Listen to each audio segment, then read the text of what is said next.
eu sou o Arcanjo Rodrigues e olha, tá vindo aí uma aula muito top de história com muito conteúdo bacana para você tirar aquela nota máxima no Enem. Então, eu tenho certeza que você vai gostar porque até eu tô animado. Então, fiquem agora com a aula de história com a professora Thaís Nunes. E aí, galerinha, tudo bem? Como é que vocês estão? Estamos cada dia mais perto do Enem, mas não se estresse porque vai dar tudo certo, mantenha tranquilidade. E antes de começar, vou me apresentar. Sou a professora Thaís Nunes, de Ciências Humanas. Trabalho com História, Filosofia, Sociologia, o que vocês quiserem. E hoje a gente vai falar sobre um assunto muito massa para esse conteúdo de Enem, para esse conteúdo não só para o Enem, como também para os vestibulares. E uma coisa que eu acho muito massa nas Ciências Humanas, gente, é que a gente consegue estudar isso e consegue analisar isso de acordo com a nossa vida, de acordo com a nossa vivência. Então, para você saber Ciências Humanas, não necessariamente você vai fazer simplesmente para marcar o gabarito da prova, mas também para marcar o gabarito da prova e se localizar em vários pontos da realidade que você vive, que você vai viver. E hoje é um assunto particularmente importante porque a gente vai falar sobre o mundo do trabalho. O mundo do trabalho que está presente em várias partes da nossa vivência, que está presente em várias partes da nossa realidade. E tem aquela coisa, né, gente? Muita gente tenta separar a nossa vivência entre vida profissional,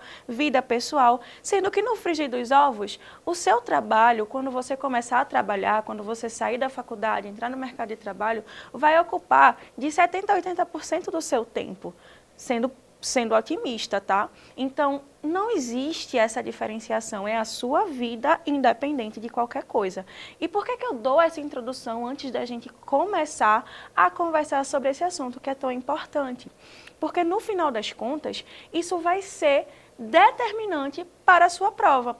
Por exemplo, em 2022 caiu mais de uma questão sobre trabalho, inclusive questão que dá para a gente analisar a raiz histórica dos movimentos trabalhistas, que foi a questão 61 da prova azul, que fala sobre os dubladores e a relação com as inteligências artificiais regenerativas.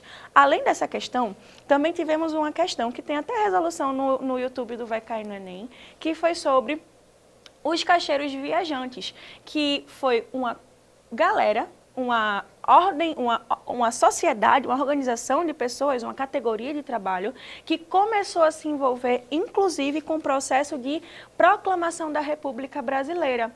É um textinho bem legal que, inclusive, traz para a gente uma noção sobre sindicalismo, uma noção sobre organizações sindicais e, no final das contas, está falando sobre o fim do Segundo Reinado. Então, gente, é um assunto que está muito presente na prova, figurinha carimbada, cai praticamente todos os anos e eu acho muito provável que caia esse ano novamente. Beleza? Então, começando e adentrando mais propriamente dito no assunto, vamos entender de onde é que surge o termo e por que a gente vai estudar essa temática aqui hoje e por que eu falo que ela é tão importante. Primeiro ponto, de onde é que surge a palavra trabalho? A gente tem duas raízes, a raiz latina, a raiz grega, mas normalmente é mais comum a gente associar a essa raiz latina que está aqui, tripalium ou trípalos, que ou seja, tem três bases, certo? Tri, do prefixo da língua portuguesa e assim por diante. Tem três bases e era utilizado para aprender cavalos na época. O detalhe é que muitas pessoas que trabalhavam na Roma Antiga, na Grécia Antiga, trabalhavam porque elas precisavam e já já a gente adentra nessa discussão.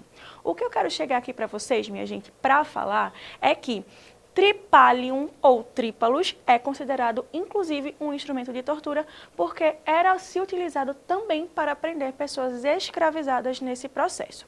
Então, a gente não tem uma raiz tão positiva, etimologicamente, para a palavra, mas faz parte da nossa vivência e a gente viu que com o passar do tempo, essa conotação negativa, passando pela Reforma Protestante, passando por vários outros momentos, vão se desfazer aos poucos, beleza?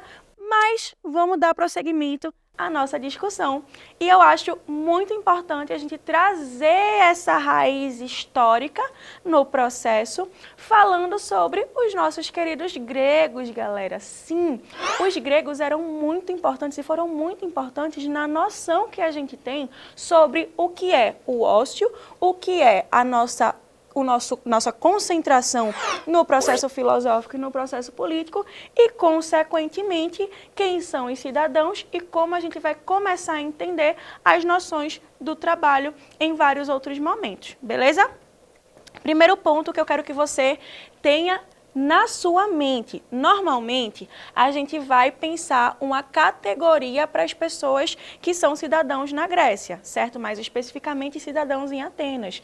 Homem, maior de idade, a depender da fonte que estamos falando, 21 ou 25 anos, ateniense, filho de atenienses e não escravo, ou seja, não imigrante, nem filho de imigrantes. Então, por exemplo, se eu sou homem, minha mãe é ateniense e meu pai é de Estagira, eu não sou considerado cidadão, mas se eu sou homem ateniense, meu pai é de Atenas, minha mãe é de Atenas, eu sou considerado cidadão. Agora, não posso ser cidadão. Lembre que, durante muito tempo na Grécia, a gente teve a escravidão por dívida, e essa escravidão por dívida vai fazer com que grego escravize grego, e com o passar do tempo, com as reformas políticas, com as reformas nos processos de leis, a gente vai ter a anulação dessa escravidão por dívida, beleza? Para facilitar a tua vida, eu vou te dizer duas classes que podem ser cidadãos: os eupátridas e os georgóis, que estão dentro dessa organização que eu acabei de falar para vocês, beleza? Além disso, a gente tem a perspectiva filosófica. Normalmente, quando a gente vai tá trabalhando e tá fechando um acordo, a gente fecha um negócio.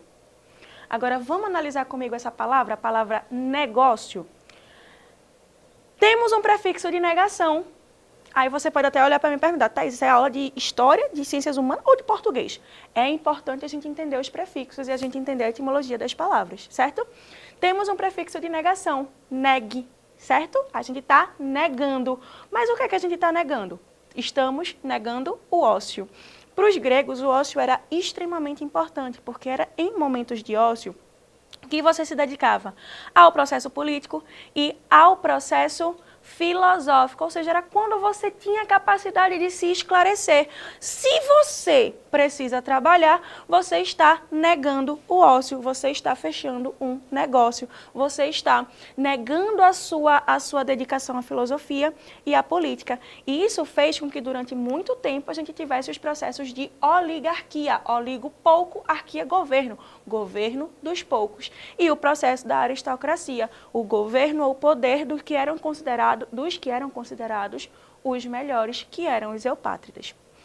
Com o passar do tempo e com o passar do processo democrático, a gente vai ter os georgóis começando a entrar e começando a ter a possibilidade de entrar no processo político, sendo que a gente tem outro problema. O cara precisa trabalhar para sobreviver, ele precisa levar comida para casa, sustentar filho, sustentar esposa. Como que ele vai trabalhar na política se ele não vai ganhar um tostão furado para tal? E, ao mesmo tempo, vai ter que deixar de trabalhar. O que é que vai acontecer? Alguns reformadores vão começar a trazer as discussões sobre o salário para o cargo político. Se hoje políticos ganham salários altíssimos e ganham aposentadorias também altíssimas, é por causa dos gregos. Beleza? Porque o grego vai entender que o processo político também é um processo de organização, é um processo de dedicação em que você vai dar o seu tempo para ter algo em troca. Esse algo, durante muito tempo, foi simplesmente a realização de ser cidadão. Mas, depois de um tempo, eles entenderam que a pessoa precisa tirar o seu sustento. Nessa época, essa foi a discussão. E, a partir de então, nós temos os cargos administrativos começando a ser pagos, principalmente em Atenas. Por isso que a democracia vai ter uma leve, muito leve, mais leve do que um fio de cabelo, ampliação na participação política. Porque mesmo com essa ampliação, gente, apenas 5% da população ateniense vai ter a capacidade de participar, vai ter direitos políticos. E aí a gente já consegue puxar outra perspectiva de que ter direitos políticos é ter status social. a gente chega na nossa querida, amada, maravilhosa BNCC com a sua competência 4. A competência 4 da BNCC é justamente a competência que mostra a importância de se falar sobre o trabalho na perspectiva filosófica, sociológica, geográfica e historiográfica. Tranquilo? Falar sobre trabalho é pensar a relação dos antigos com o processo de trabalho na filosofia, as relações de produção e as relações do processo sociológico também, o entender, o desenvolver da relação entre os colegas de trabalho entre si, entre o trabalhador e o seu patrão, e no caso de professores, entre o trabalhador e o seu cliente, que é o aluno, ou no caso de qualquer pessoa que trabalhe com comércio. Belezinha? E por último, na historiografia, entender os processos de transformação até a gente chegar no tipo de relação trabalhista que a gente tem hoje. Aqui no Brasil, o que rege as relações trabalhistas, que são regularizadas, é a consolidação das leis do trabalho, que foi lançada por Vargas no ano de 1943. Mas também a gente tem outras perspectivas de análise em relação aos enlaces trabalhistas entre empregadores e empregados. E o que é que a nossa teoria clássica da sociologia fala? Gente, olha aqui para mim, no meu olhinho, olha para mim. Teoria clássica da sociologia, especialmente 3 sociólogos. É importante, eu sempre falo isso, a gente ter a noção de que a sociologia é uma ciência extremamente recente. Se é uma ciência extremamente recente, todas as temáticas que a gente vai falar sobre vão estar relacionadas com os 3 clássicos, a nossa tríade da sociologia, os nossos 3 mosqueteiros da sociologia, que são Durkheim, Karl Marx e Max Weber. Eles vão falar sobre muita coisa e por eles serem os originadores do processo científico sociológico, eles vão começar a trazer esses desenvolvimentos, a trazer essas discussões. Tranquilo? E aí a gente começa com o pensamento de Weber. E o que eu acho massa no pensamento de Weber é que normalmente a gente não associa Weber nem a um pensamento correto, nem a um pensamento que pode ser utilizado da perspectiva trabalhista. Por quê? É muito comum que a gente, quando está na educação básica, entenda que o mais antigo é o mais errado, o mais novo é o mais certo. Você que vai fazer uma prova de Enem, que vai fazer uma prova de outros vestibulares, quiçá até de algum concurso público, caso você já esteja nessa fase da sua vida, é importante ter a noção de que toda vez que você for analisar uma teoria, não é para analisar o anterior como errado, mas é para analisar o anterior como um degrau que foi necessário para a gente chegar no nível de esclarecimento que a gente tem aqui hoje. Beleza? Durkheim, Emile Durkheim, homem, certo? Emile de Emílio, certo? Muita gente acha que quando a gente fala sobre Emile Durkheim, a gente fala sobre uma mulher. A gente está falando do trabalho como agente de coesão social. O que é que isso significa? Durkheim entendia que a sociedade, para ela ser saudável, ela deveria estar, toda entrançadinha, toda certinha. Basicamente, aquele ciclo sem fim. Então, para a sociedade ser saudável, ela tem que estar coesa, ela tem que estar bem amarradinha, com sentido de funcionamento.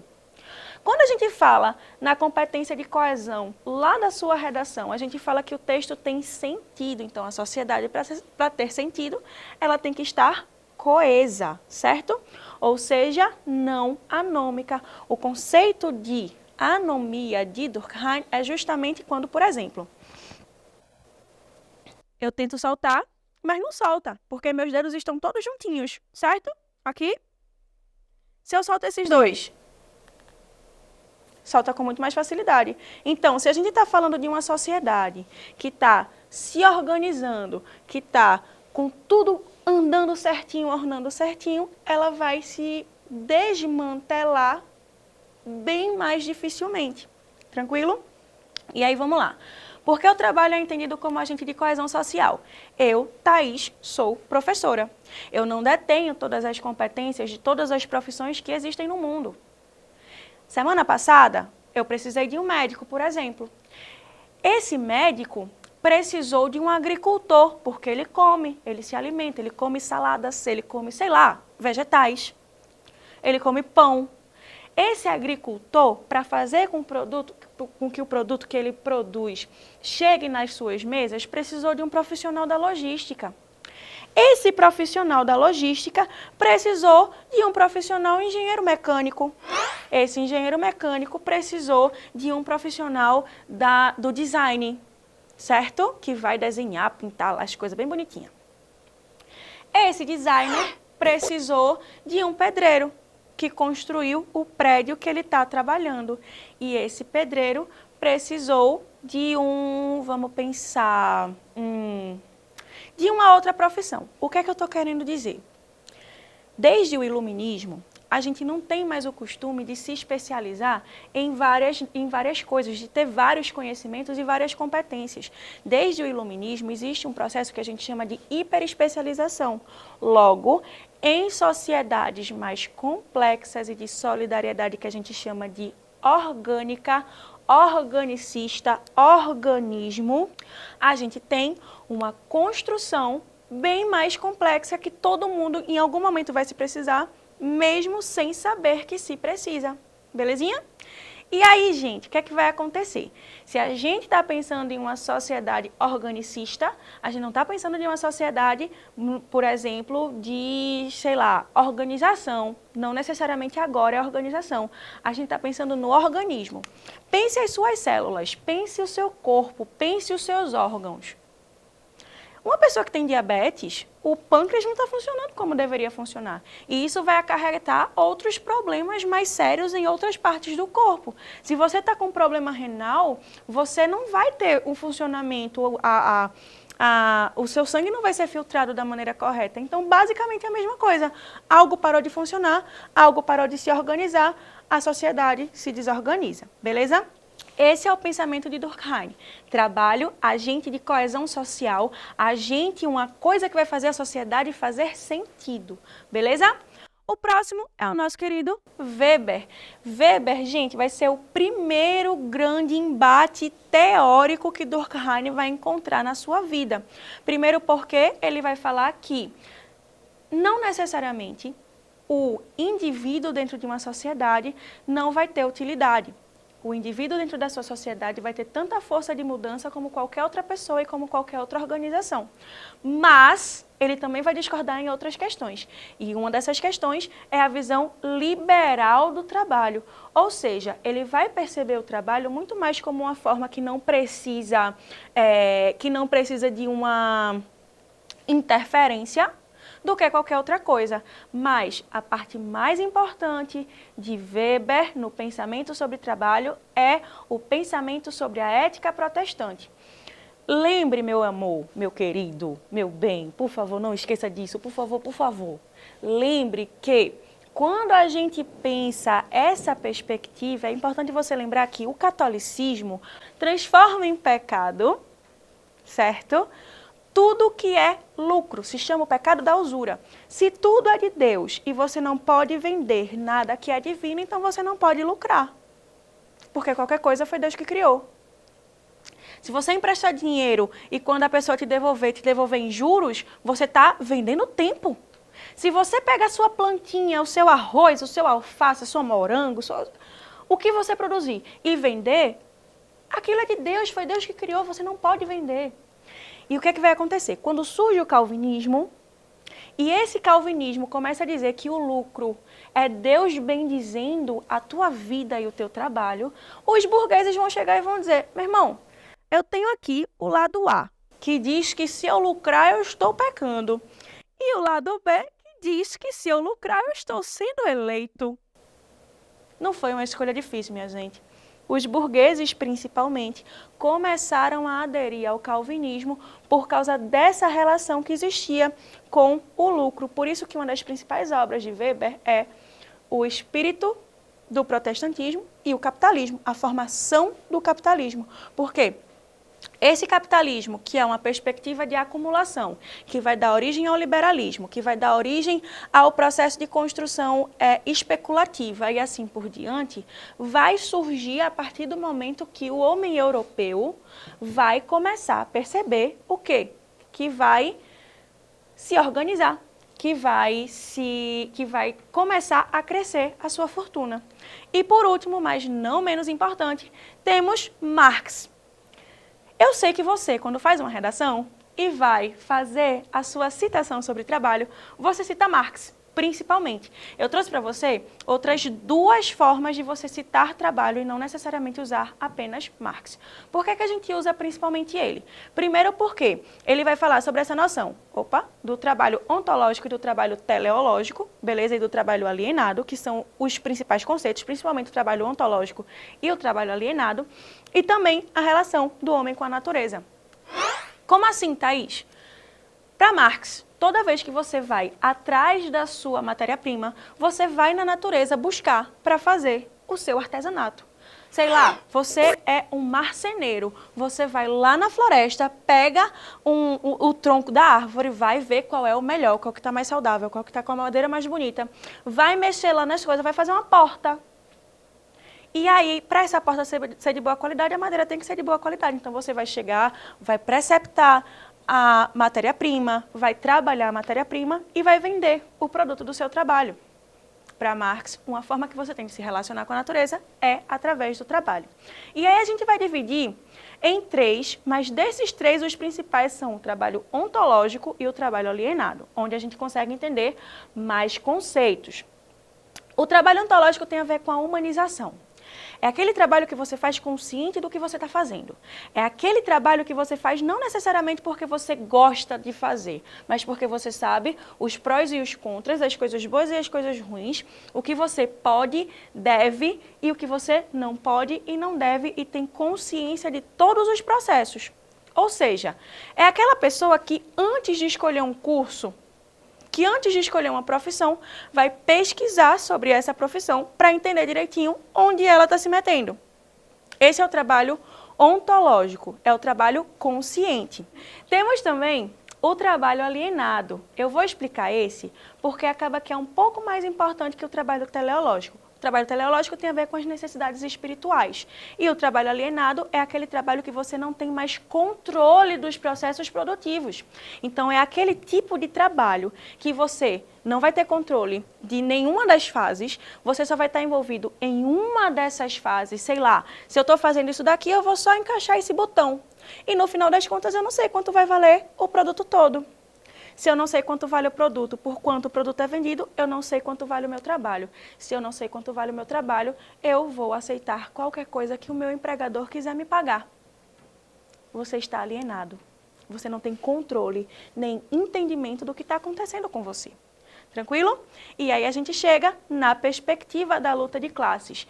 Para Marx, a história das sociedades é a história da luta de classes. Se é a história da luta de classes, então a gente vai ter a classe burguesa, a classe operária, o tempo todo no embate, uma querendo se manter, no caso, na situação de dominância, e a outra querendo sair dessa situação de dominância. Tranquilo? E aí a gente consegue associar a greve geral do Brasil de 1917, porque foi o grande primeiro passo que a gente deu em direção aos movimentos trabalhistas.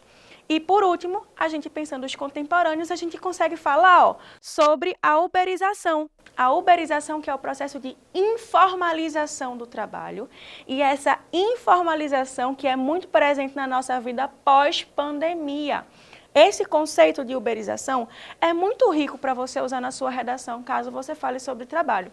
No ano de 2010, caiu um tema, certo, no Enem, que trouxe essa discussão, o processo do trabalho análogo à escravidão. Ainda não existia esse termo, certo? Mas pensar a uberização é pensar não só a informalização, mas também pensar a precarização desse trabalho. Porque, por exemplo, o motorista parceiro, vamos colocar isso entre aspas, da Uber, não tem nenhum vínculo empregatício com a Uber. Se acontecer, por exemplo, o que aconteceu, eu acredito que foi no mês de julho, que teve que lá na Avenida Recife cedeu e o carro foi junto, a Uber não vai se responsabilizar nem por ajudar, nem por nada. Ela não tem a obrigação de fazer isso, porque não é um vínculo empregatício. Ela só está dando a plataforma para que facilite o processo de chegar no cliente, certo? Mas no final das contas ela não vai ter a obrigação de fazer isso. Então é importante que você entenda que esse termo tem muito mais a ver com o processo de precarização. e informalização, beleza? E aí vê, outra coisa que é importante a gente pensar é o seguinte, essa questão do regime de acumulação que está aqui nesse primeiro ponto. Como assim, Thaís? Nosso processo de organização acidental é um processo de acumulação. Logo, quanto mais a gente tem, mais a gente quer ter. E esse processo de acumulação leva a várias problemáticas que a gente tem, inclusive de só pensar em guardar e não pensar em usar. A gente tem vários processos, inclusive no dia a dia, em que essas coisas acontecem. Mas isso, de certa forma, vai gerando essas outras coisas, porque, por exemplo, num momento de exceção, como foi a pandemia, todo mundo vai ficar mais passível a esse processo de informalização. Beleza, gente? Galera, eu espero que vocês tenham gostado da aula de hoje. Eu amo falar sobre esse assunto, é um assunto extremamente relevante e um assunto extremamente pontual que cai todo ano, gente. É uma figurinha carimbada. Eu acho muito provável que lá no dia 5 de novembro a gente veja uma ou outra questãozinha sobre isso, beleza? Mais uma vez, muito obrigada pela sua companhia até aqui. Lembrando, eu sou a professora Thaís Nunes de Ciências Humanas. Um beijo no seu coração e até a próxima. E aí, a aula foi top, né? Agora a nota máxima vem. Bom, já segue aí nas redes sociais o Vai Cair no Enem e a Uninasal, porque lá a gente tem muito mais conteúdo como esse. Até mais! E para fechar com chave de ouro as nossas aulas aqui na TV Guararapes, no próximo domingo, vamos ter um encontro marcado com os números. A professora de matemática Maria Luísa vai trazer várias dicas para você arrasar no Enem. Então, nos encontramos na semana que vem. Até mais!